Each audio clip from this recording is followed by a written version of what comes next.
Nouveau numéro de votre page invité sur Sika Télévision, mesdames et messieurs. Ravi de vous retrouver, mais cette fois-ci, ce sera pour parler santé, plus précisément des violences basées sur le genre. Qu'est-ce qu'il faut donc prévoir pour les victimes? Comment prévenir les violences basées sur le genre? On parlera également de la prise en charge des victimes de ces violences-là. Et pour en parler, nous sommes avec le docteur Dominique Schmid. Bonjour. Bonjour. Ravi de vous recevoir. Ravi d'être au Bénin et avec vous.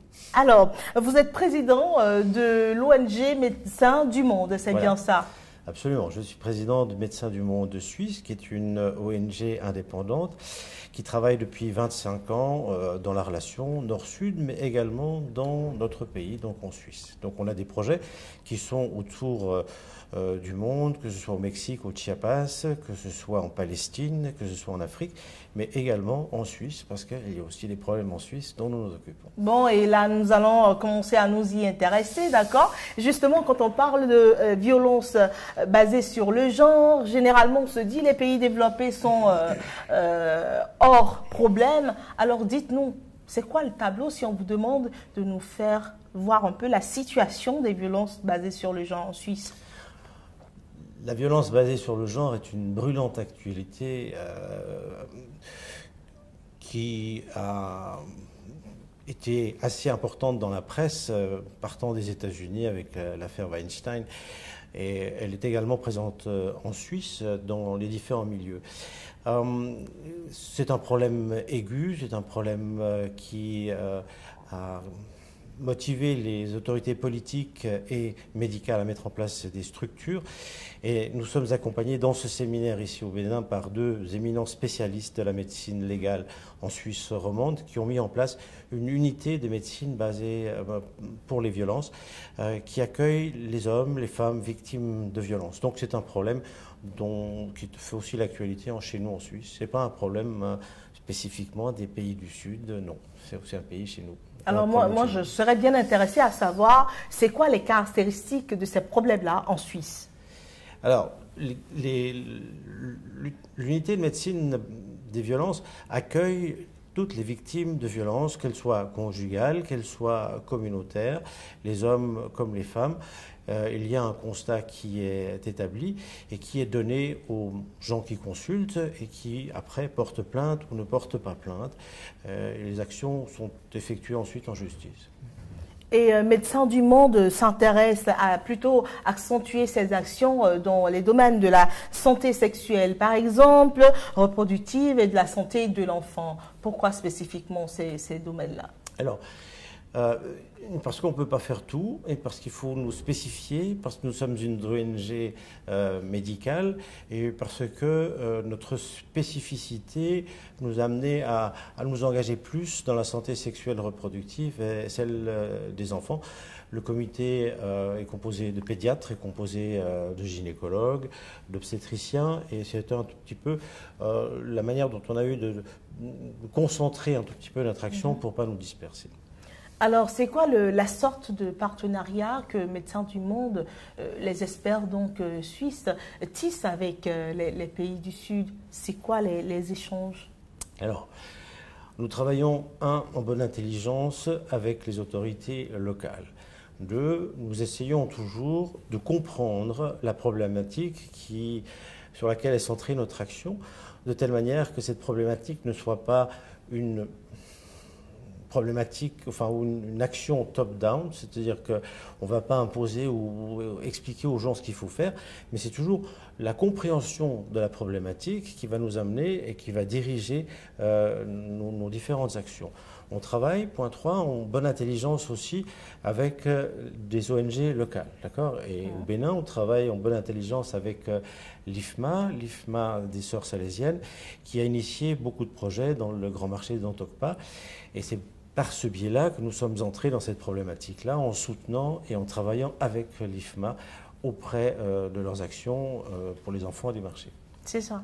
Et donc, dans ce partenariat-là, qu'est-ce que vous avez, si on vous demandait de faire, de comparer la situation des violences basées sur le genre au Bénin, par exemple, avec les cas que vous recensez en Suisse, c'est quoi les différences? Oui, je pense que toute violence basée sur le genre est la même, qu'elle soit ici ou qu'elle soit chez nous. Mais peut-être la manière de l'appréhender, la manière de lui donner une certaine importance diffère. Mais les problèmes sont des problèmes souvent culturels, de la manière dont on appréhende les violences basées sur le genre. Donc, est-ce qu'il y a une différence de violence? Je ne pense pas. Je pense qu'il y a une différence dans la manière dont on la comprend et dont on la traite et de la manière dont on la punit. Enfin, je pense qu'il y a une manière de l'appréhender qui est différente entre le Sud et le Nord, peut-être. C'est ça. Mais c'est quoi les goulots d'étranglement du côté de la Suisse? Les goulots d'étranglement, enfin, ils sont en train de se libérer, dans le sens où l'unité de médecine des violences, qui est gérée par les deux spécialistes avec lesquels nous voyageons ici, a permis justement de faire une ouverture large, gratuite, de constat d'une situation. Et cette situation va amener ou pas à une plainte auprès des autorités judiciaires. Et je pense que c'est en train d'entrer, entre guillemets, dans les mœurs, mais c'est quelque chose qui a mis pas mal de temps à se mettre en place. À se mettre en place. Oui. Alors, dites-nous déjà, puisqu'il y a des réflexions qui se mènent par rapport à la mise en œuvre des procédures opérationnelles standards en matière donc, de violence basée sur le genre. C'est quoi ces procédures opérationnelles? Est-ce que vous voulez bien nous en parler un peu? Avec plaisir. Alors, les procédures que nous essayons de mettre en place, c'est que toute victime d'une violence puisse être reçue par quelqu'un qui va l'écouter et qui va lui donner une place, qui va la respecter et qui va l'entendre dans son histoire difficile. Ensuite, il faut établir, il faut constater qu'est-ce qui s'est passé objectivement, que ce soit par un rapport, par une iconographie, si c'est possible, de faire des images.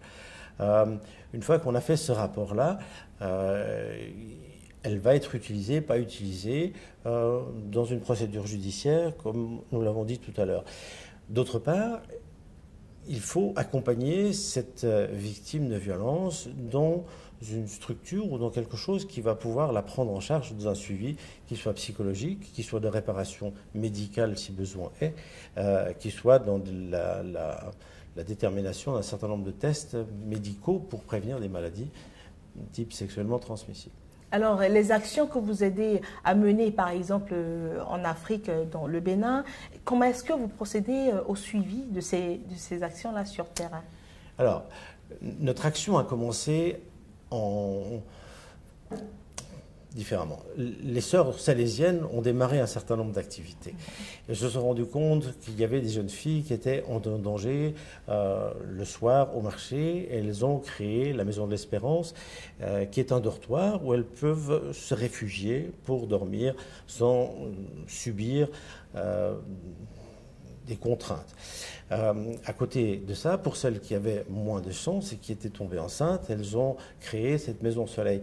Et c'est dans ce contexte-là que nous entrons pour accompagner ces violences par le genre, d'une part. D'autre part, on accompagne la ligne verte, on accompagne le groupe de parole de femmes et on travaille surtout, et je pense que ça c'est vraiment les choses importantes, au niveau des écoles dans ce quartier-là, pour éduquer les garçons comme les filles à la prévention des violences basées sur le genre, en apprenant comme on l'apprend chez nous en Suisse, à dire non, ceci est mon corps, il doit être respecté, je ne suis pas d'accord que l'on me fasse ceci ou cela.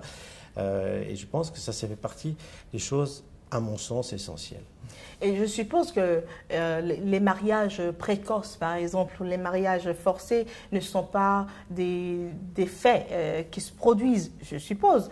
En Suisse, par exemple, ça, c'est une pratique qui est légion dans nos pays africains, au Bénin aussi. C'est quoi votre lecture de ce phénomène qui a beaucoup d'impact, hein, et vous nous en direz plus, étant médecin, sur donc, la vie de ces filles-là? Absolument. Je crois que, enfin, encore une fois, notre souci et notre manière de travailler, c'est vraiment la compréhension, partir de la compréhension de la problématique pour implémenter avec les acteurs locaux des actions. Et c'est pas de dire c'est pas bien, il faut pas le faire, comment est-ce qu'on peut faire pour empêcher tout ça. En plus, vous êtes gynécologue, vous êtes obstétricien, alors je crois que je suis en face de la bonne personne. Ce n'est pas notre pratique en Suisse, puisque en fait les grossesses des toutes jeunes filles sont heureusement rares, en tout cas dans ma pratique à moi.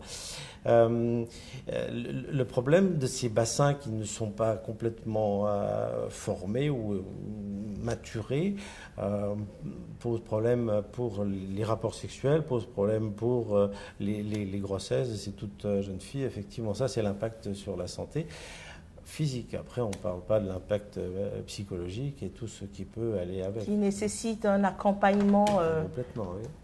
Alors, d'accord. Nous sommes vraiment vers la fin de cette entrevue que j'ai du plaisir à donc dérouler avec vous. Alors, on parle violence basée sur le genre. C'est quoi les perspectives futures avec Médecins du Monde et ses partenaires au Bénin? Le séminaire que nous avons initié est une réflexion de partage d'expérience, c'est-à-dire de dire voilà comment ça se passe en Suisse, voilà comment on peut partager ça avec les experts du Bénin. Il y a un certain nombre de personnes qui sont éminemment intéressées à cette problématique ici au Bénin. Il y a le gouvernement qui a mis en place les CIPEC, en tout cas les 3 CIPEC à Parakou, Abomey et Cotonou. Il y a des perspectives. Ensuite, manifestement, il y a un problème de recrutement médical, de qui peut s'occuper de ces consultations-là, qui peut recevoir les victimes et comment est-ce qu'on fait tout ça. Donc l'idée, c'est d'amener ou de partager une réflexion, et ça, c'est le but de ce séminaire que nous avons organisé, que nous avons initié, pour faciliter le débat, pour ouvrir un certain nombre de perspectives possibles. Merci, docteur Dominique Schmid. Voilà, je rappelle, vous êtes président de l'ONG Médecins du Monde. Avec vous, nous avons parlé de violences basées sur le genre et des perspectives, des façons donc de lutter plus efficacement contre ces violences-là. On a parlé également de la prise en charge des victimes de ces violences-là. Merci d'avoir accepté de répondre à nos questions. Merci à vous. C'est la fin de votre page invitée. Merci d'avoir été avec nous. Au revoir.